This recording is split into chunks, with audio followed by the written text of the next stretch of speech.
Salut à tous, on se retrouve aujourd'hui pour parler du Paris Saint-Germain ce mardi 2 juillet. On commence tout d'abord avec les joueurs du PSG en sélection et tout d'abord l'équipe de France de par exemple Zaïre-Emery, Barcola ou même Randal Kolo Muani. Et c'est terminé, l'équipe de France s'impose 1-0 contre l'équipe belge.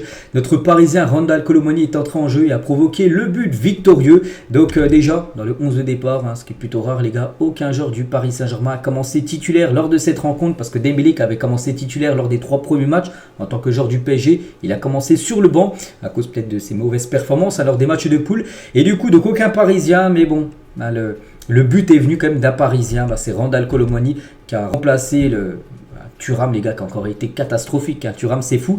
Donc bon c'est pas Kolo Muani qui a marqué, mais bon c'est lui qui a tiré le but, enfin la frappe a été déviée, du coup but contre son camp. Voilà, donc voilà ce qui s'est passé hier. Et du coup l'équipe de France se qualifie en quart de finale grâce à cette victoire face à la Belgique, donc félicitations aux 4. Donc Dembélé, Kolo Muani, Zaïre-Emery et Bradley Barcola qu'on n'a pas vu. Barcola c'est quand même un scandale total les gars, 3e match. Très bon match, il avait joué 1 heure de jeu, très bon. En fait, avec Deschamps, les gars, quand t'es bon, le match d'après, tu joues pas. Et quand t'es nul, tu joues. À l'image de Griezmann, les gars, qui est mauvais, il joue. Donc, voilà, des fois, des choix complètement incompréhensibles. Bref, l'équipe de France est qualifiée. Nous, on revient surtout, on se focus, bien sûr, sur les joueurs du Paris Saint-Germain, parce que c'est bien ça, bien sûr, le plus important.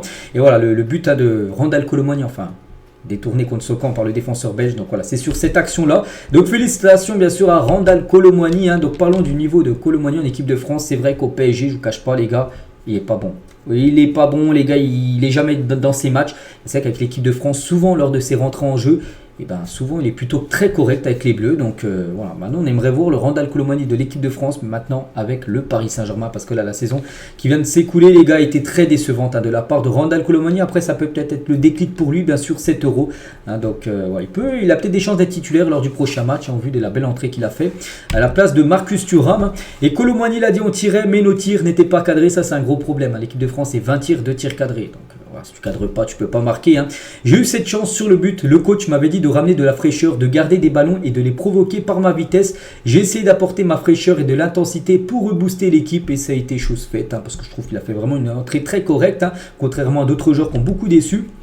Toujours avec Kolo Muani, donc Deschamps, je suis content pour Kolo Muani. C'est lui qui nous met devant en fin de match. Il faut savourer cette qualification et se préparer maintenant pour les quarts de finale. Donc voilà ce qu'il y a à dire sur cette équipe de France et surtout mention bien sûr à Randal Kolo Muani. Et concernant les 3 autres joueurs du PSG, on ne les a pas vus, ni Zaïre-Emery, ni Barcola, ni Ousmane Dembélé. On continue, on va parler maintenant du Portugal. Portugal aussi, il y a pas mal de joueurs.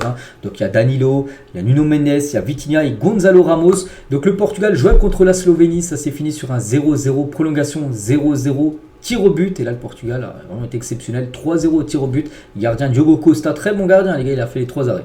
Donc voilà, le Portugal se qualifie pour ces quarts de finale également. Et concernant les joueurs du PSG, parce que nous ça nous intéresse les joueurs du PSG au Portugal, deux commencés titulaires, Nuno Mendes et Vitinha, je l'ai dit hier, d'un compo probable, les deux est certainement titulaire.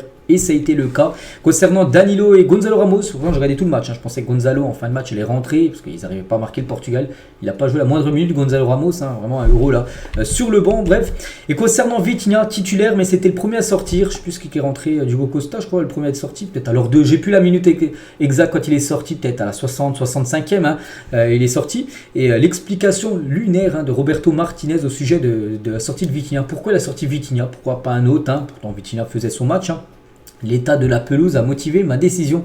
C'est la pelouse les gars qui a fait changer, qui s'est dit dans sa tête, la pelouse, je sais pas, elle est pas super bonne, Vitinha tu sors. Voilà, c'est fou cette explication. Le jeu intérieur avec Vitinha ne pouvait pas fonctionner et favorisait la Slovénie. Voilà, donc on ne la connaissait pas celle-là. L'explication de Martinez, il aurait pu sortir une autre excuse, peut-être parce qu'il voulait faire un changement, puis il ne savait pas qui sortir, du coup ça a été Vitinha. Que nous sortir une excuse sur l'état de la pelouse, en gros que ça favorisait la Slovénie parce que Vitinha jouait. Voilà, c'était son style de jeu, je sais pas quoi, bref. Voilà. Incompréhensible, bref. Et Palhinha fait l'éloge de Vitinha qu'il considère comme le maestro de l'équipe, il a dit. Et cela se remarque très bien lorsqu'il est absent. Mais c'était le choix du coach, comme je l'ai dit. Il faut toujours respecter les décisions du coach d'avoir fait sortir en gros Vitinha de ce match. Mais voilà, ce qu'il y avait à dire bien sûr sur Vitinha et sur le Portugal qu'on félicite bien sûr pour leur qualification. Et du coup, le Portugal de Vitinha par exemple affrontera l'équipe de France de par exemple Randal Kolo Muani, Bradley Barcola. Donc ça sera une énorme affiche bien sûr, c'est vendredi soir, noté, hein. Coup d'envoi 21h, ce France-Portugal. Donc, voilà, une place en demi-finale, bien sûr. Et voilà, l'équipe qui a gagné affrontera soit l'Espagne, soit l'Allemagne. Hein. De toute façon, là, on est à la partie gauche. Hein, les 4 favoris sont passés. Donc, voilà, maintenant, ça sera bien sûr des énormes quarts de finale. Donc, on a hâte, hein, parce qu'il y a quand même 4 Parisiens du côté de l'équipe de France et 4 Portugais, enfin Parisiens du côté du Portugal, m'avez compris. Donc 8 joueurs, hein, du PSG vont s'affronter quand même, c'est énorme, hein, sur cette confrontation France-Portugal. On quitte l'Europe, direction l'Amérique du Nord, direction les États-Unis, parce que il y avait un match États-Unis qui est pays organisateur contre l'Uruguay de Ugarte. Et l'Uruguay s'est imposé 1-0. Hein, donc l'Uruguay de Ugarte a signé contre les États-Unis un 3e succès en 3 matchs, hein, 9 points sur 9 possibles. Parfait, hein, il se qualifie bien évidemment, il était déjà qualifié, mais là 9 points sur 9, il finit en plus premier.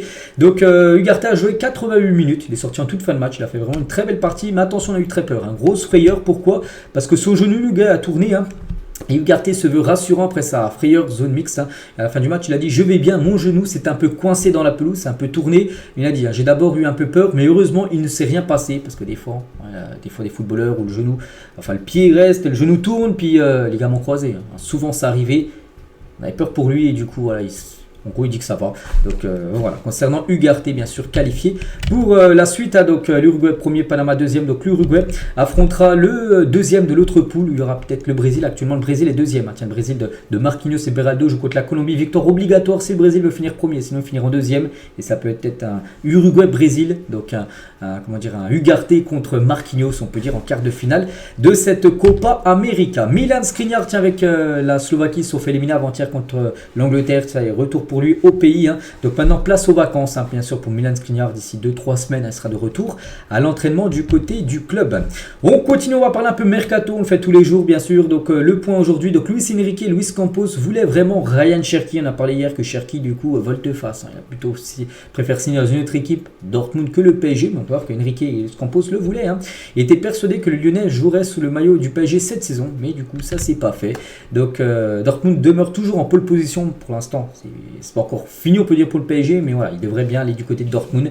Donc voilà, c'est quand même un gros coup dur, hein, pour Enrique et Campos, hein, qui comptait vraiment sur le joueur lyonnais pour l'avoir. Hein. Le prix était aux alentours des 15 millions d'euros, mais il devrait aller en Allemagne. Concernant, tiens, Xavi Simons, hein, donc le Bayern s'est déjà mis d'accord avec Xavi Simons au sujet de certaines conditions personnelles et importantes. Hein. Donc le directeur sportif n'abandonne pas et cherche toujours un accord avec le PSG et Eindhoven. Hein. Un potentiel accord dépendra aussi de la décision finale de Xavi vis-à-vis de Leipzig, qui est toujours dans la course. Hein. Donc voilà, Leipzig et le Bayern, bien sûr, sont dans la course, on peut dire, pour avoir Xavi Simons. Donc tiens, ce soir, ils jouent les Pays-Bas, on ne sait jamais. Un Pays-Bas à 18h joue contre la Roumanie en cas d'élimination. On en saura peut-être beaucoup plus, hein, sur le futur de Xavi Simons, parce qu'il a dit qu'il focusait, je pense que ça se dit, focus sur l'Euro, et après il décidera sur son futur. Donc voilà, ça se dire peut-être ça, on saura, hein, ce qu'il va faire, mais déjà une chose qui est sûre, il ne devrait pas revenir à Paris. Concernant Désiré Doué, un joueur qu'on parle aussi de temps en temps, les gars, c'est que le PSG est toujours sur le joueur. Hein, donc le PSG apprécie le profil de Désiré Doué, il pourrait même passer prochainement à l'action avec une offre, hein, du côté de Rennes. Après, il n'y a pas que Paris, hein, Désiré Doué pourrait devenir aussi une sérieuse piste, hein, du Bayern Munich prochainement. Donc voilà, le PSG, il va falloir qu'il se dépêche, parce que le Bayern est également sur le joueur. Hein. De nombreux top clubs européens sont également intéressés par le joueur. Voilà, maintenant, il faut se dépêcher, parce qu'il n'y a pas que le PSG dessus. J'ai dit, il y a le Bayern, ou peut-être une autre équipe, hein, qui s'intéresse à lui. Voilà, concernant Désiré Doué. On continue, les gars, de nouvelles images de notre 3e maillot la saison prochaine. Hein. Voilà, avec donc la collection, le maillot, le match, peut-être le maillot d'entraînement en tout noir là, la veste, hein, donc voilà, nouvelle collaboration en rose, on a déjà eu, hein, il y a quelques années, donc voilà, ça doit être le maillot couleur rose, quand on a déjà le domicile. L'extérieur qui devrait être dévoilé, tiens, aujourd'hui, en plus je l'avais dit, un dimanche avant-hier, j'ai dit qu'aujourd'hui il y aura un événement à la Tour Eiffel ce 2 juillet pour présenter le nouveau maillot extérieur. Donc demain certainement, je vous dirai, voilà, officiel, nouveau maillot extérieur vient d'être dévoilé, on le connaît, hein, c'est le maillot blanc, hein, bon je l'ai pas là, avec en forme de Tour Eiffel rouge et noir, les lignes là, bah, le 3e maillot devrait être de couleur rose. Qui sera dévoilé un peu plus tard. Et on finit aujourd'hui, les gars, avec une petite info concernant l'équipe féminine. Bon, on en parle aussi des filles, bien sûr. Et le PSG vient d'enregistrer une signature, donc annonce la signature de Marie Earps au sein de son équipe féminine, hein, la gardienne de but internationale anglaise, hein, celle qui joue du côté des buts de la sélection anglaise féminine, hein, s'est engagée avec le club jusqu'au 30 juin 2026, un contrat de 2 ans pour elle. Elle a dit: rejoindre le PSG est une fantastique opportunité, je suis très honorée de devenir parisienne, je suis déterminée à contribuer à nos futurs succès pour que le PSG continue de figurer parmi les meilleurs clubs européens, bien sûr dans le football féminin et dans le football aussi masculin, hein. Elle a également dit: pour moi c'était une question de vision, de toute évidence, je me suis beaucoup entretenue avec le club et en plus j'en entendais, plus j'étais convaincu qu'il voulait vraiment être la meilleure équipe d'Europe, la meilleure équipe du monde, hein. Et on finit avec elle. Donc il y a une très grande communauté autour du football féminin en Angleterre, les affluences sont incroyables, hein, peut-être un peu moins, enfin beaucoup moins en France, hein. J'espère que les supporters du PSG vont autant m'apprécier, même si je vais devoir gagner le respect pour ça. Donc on lui souhaite la bienvenue à cette nouvelle gardienne, on peut dire, du côté de la catégorie féminine. Donc voilà ce qu'il y a à dire aujourd'hui, j'espère que ça vous a plu. On se retrouve demain, bien sûr, hein, demain mercredi 3 juillet pour le prochain numéro. Allez, bye.